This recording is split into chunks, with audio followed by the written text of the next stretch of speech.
O som da escadaera, uma noite chuvosa de outono, no coração do interior dos Estados Unidos, em uma pequena cidade chamada Shadow Hollow, no estado do Missouri. A chuva caía sem piedade sobre os telhados das casas antigas de madeira, misturando-se ao vento que uivava pelas planícies vazias, criando um som que parecia vir de outro mundo. No centro dessa cidade esquecida, erguia-se uma mansão abandonada conhecida como Old Manor House, construída no século XIX por um rico fazendeiro que fizera fortuna com o cultivo de milho e trigo. A casa era o epicentro de lendas locais, aterrorizantes. Contavam que fantasmas inquietos perambulavam por seus salões escuros, e o som mais pavoroso de todos era o rangido da escada principal, como se alguém ou algo subisse e descesse os degraus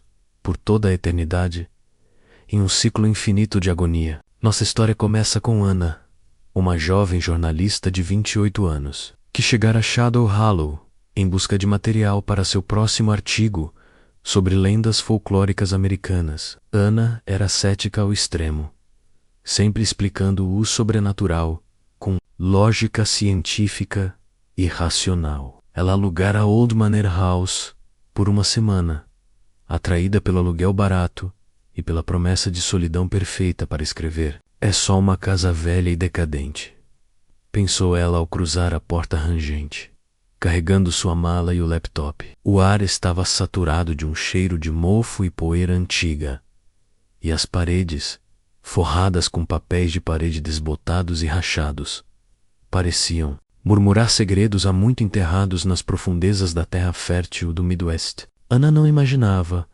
mas a casa abrigava um segredo sombrio e maligno. Décadas atrás, uma família inteira desaparecera ali, sem deixar vestígios. O patriarca, um homem obcecado por ocultismo e rituais proibidos, realizara cerimônias negras na escada central, invocando forças das trevas que escapavam ao controle humano. Desde então, o som da escada ecoava todas as noites, servindo como um aviso sinistro para qualquer intruso ousado o suficiente para entrar. Mas Anna, com seu ceticismo inabalável, ignorou os alertas dos moradores locais, que a olhavam com pena e medo. São apenas superstições de gente do interior, murmurou ela para si mesma, acendendo as luzes fracas e piscantes da sala de estar, onde uma lareira fria e empoeirada dominava o espaço. A chuva continuava a bater contra as vidraças embaçadas, e o vento fazia as árvores ao redor da propriedade balançarem como almas penadas. Anna sentiu um leve arrepio, mas atribuiu à umidade fria que penetrava pelas frestas das janelas. Ela não sabia que, ao pisar naquela casa, havia despertado algo antigo e faminto, algo que esperava pacientemente por uma nova vítima para adicionar à sua coleção de almas perdidas. Ao cair da noite, Anna instalou-se no quarto principal, no andar superior. A escada que levava até lá era grandiosa e intimidante, degraus de carvalho escuro, gastos pelo tempo e por incontáveis passos, com um corrimão entalhado em figuras grotescas que pareciam rostos humanos contorcidos em expressões de puro terror eterno. Cada passo que ela dava ecoava pela casa vazia,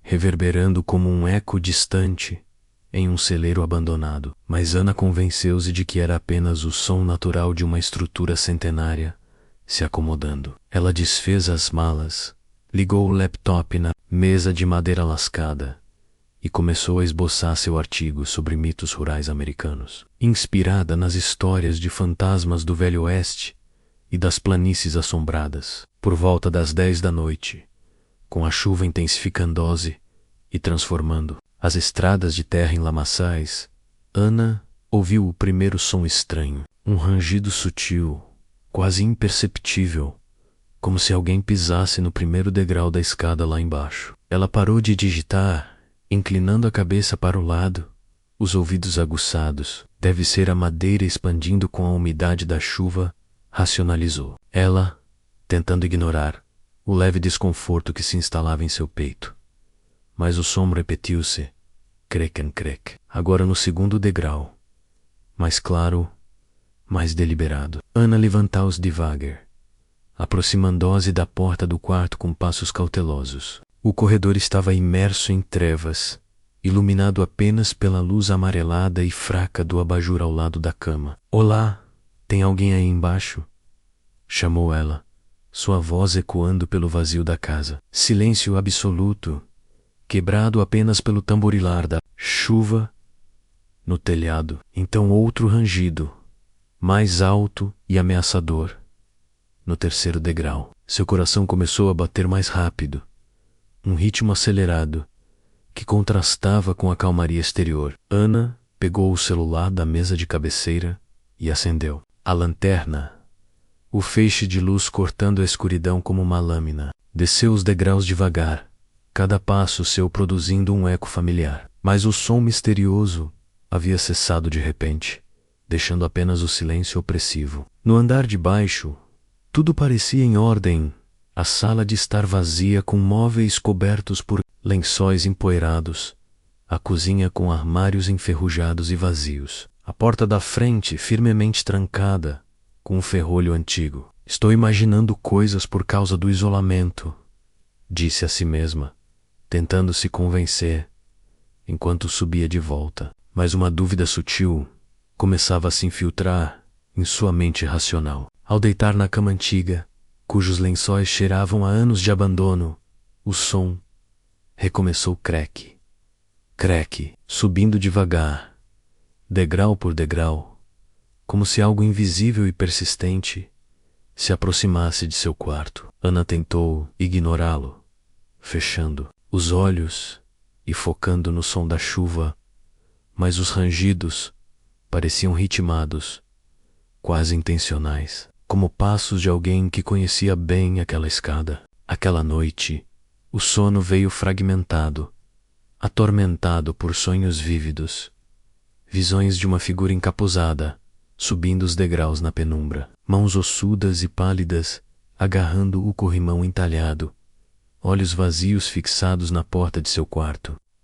Acordou, suando frio ao amanhecer, o sol pálido filtrando-se pelas cortinas rasgadas e sujas, lançando sombras longas no chão de madeira rangente. Preciso investigar a história real dessa casa para o meu artigo, decidiu Ana, vestindo-se rapidamente e saindo para a cidade. Shadow Hollow era um lugar pitoresco, com uma rua principal ladeada por lojas antigas, um diner clássico americano e uma igreja de madeira branca no centro. Os moradores, em sua maioria fazendeiros idosos e famílias rurais, olhavam para ela com curiosidade misturada à preocupação. Em uma conversa no diner local, com o cheiro de café forte e tortas de maçã no ar, uma senhora idosa chamada Mrs. Eleanor advertiu-a: "Não fique naquela casa, moça. O som da escada é o espírito do velho fazendeiro, procurando por almas para arrastar consigo." Ele subia aqueles degraus todas as noites para seus rituais sombrios, invocando demônios das profundezas da terra. Ana sorriu educadamente, mas anotou tudo em seu bloco de notas. Superstições típicas do interior americano, pensou, mas as palavras da senhora ecoavam em sua mente. Voltando a casa ao meio-dia, com o sol alto iluminando as planícies ondulantes ao redor, ela pesquisou online sobre a família desaparecida. Encontrou artigos antigos em arquivos digitais.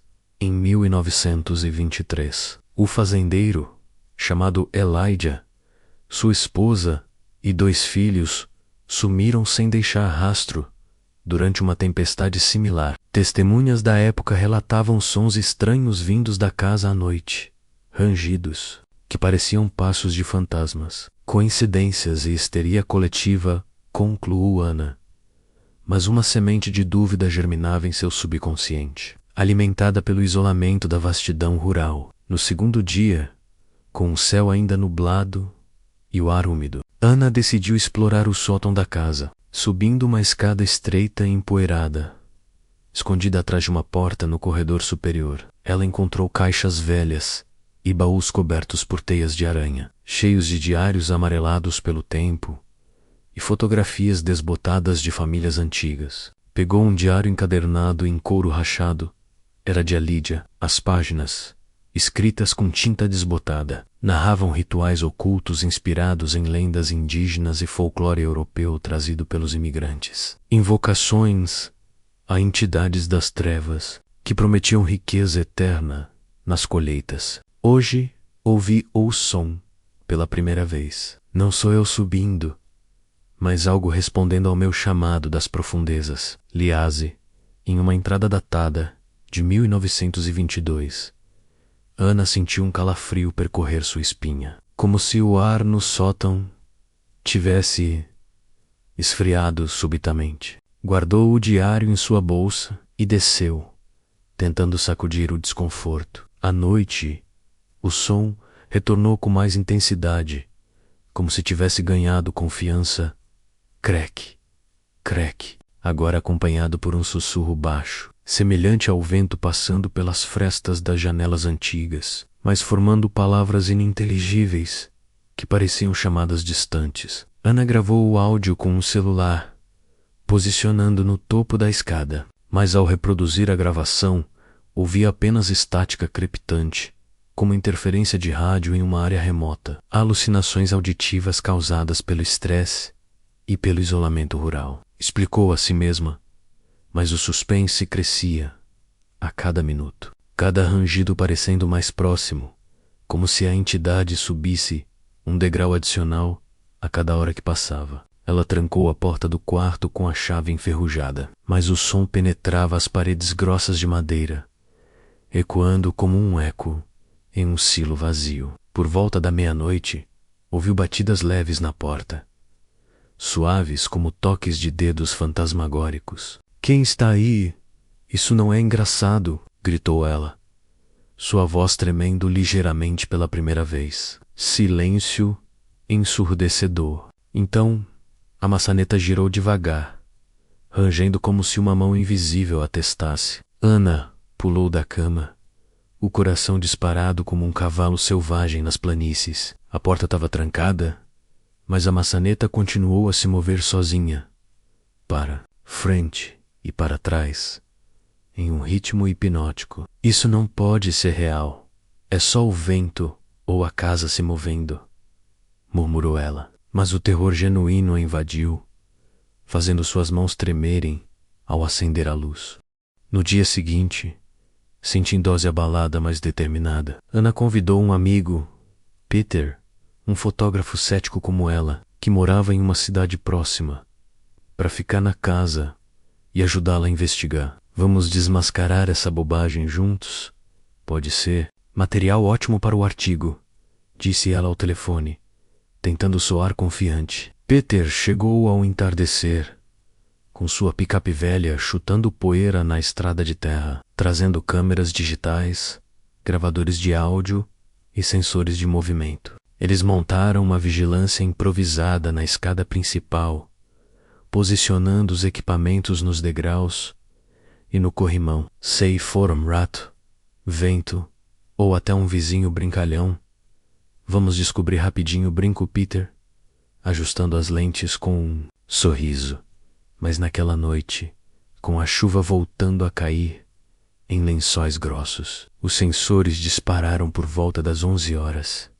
As câmeras capturaram sombras alongadas, movendo-se nos degraus, sem nenhuma fonte visível de luz ou movimento que as explicasse. O som era alto, agora creque, como pés pesados e deliberados, subindo, ecoando pela casa, como trovões distantes. Peter desceu para investigar, lanterna em punho, o feixe de luz dançando nas paredes. "Nada aqui embaixo, Ana!" "Deve ser falha no equipamento", gritou ele de volta. Mas ao subir, seu rosto estava pálido como leite, os olhos arregalados. "Senti algo me tocar no ombro, como uma mão fria e úmida", confessou em voz baixa, esfregando o local como se ainda sentisse o toque. Os dias seguintes se arrastaram em um ciclo de tensão crescente, com o sol do Missouri brilhando durante o dia,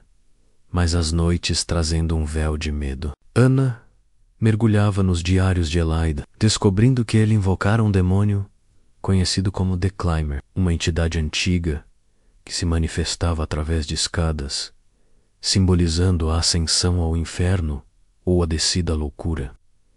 Ou Psalm Asu, chamado primordial. Quem ouve deve responder, ou será arrastado para as profundezas eternas. Escrevia Elaida em entradas cada vez mais frenéticas, manchadas de tinta, como se escritas às pressas. Peter instalou mais equipamentos, incluindo câmeras infravermelhas e detectores de temperatura, mas as baterias drenavam misteriosamente à noite, como se algo sugasse sua energia. Uma vez, acordaram no meio da madrugada, com a escada rangendo, furiosamente, como se dezenas de pés invisíveis subissem ao mesmo tempo, um caos de cracks sobrepostos. Ana espiou pela fresta da porta do quarto e, por um breve momento, viu uma silhueta distorcida no topo da escada alta, encurvada, com olhos que brilhavam como brasas no escuro, fixados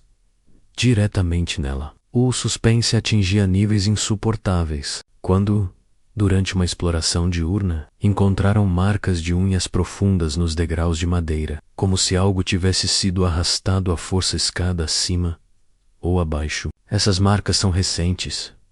Olha, o lascado fresco, notou Peter, fotografando com mãos trêmulas. Ana pesquisou rituais de banimento em livros antigos que encontrou na biblioteca local da cidade, mas seu ceticismo vacilava a cada descoberta.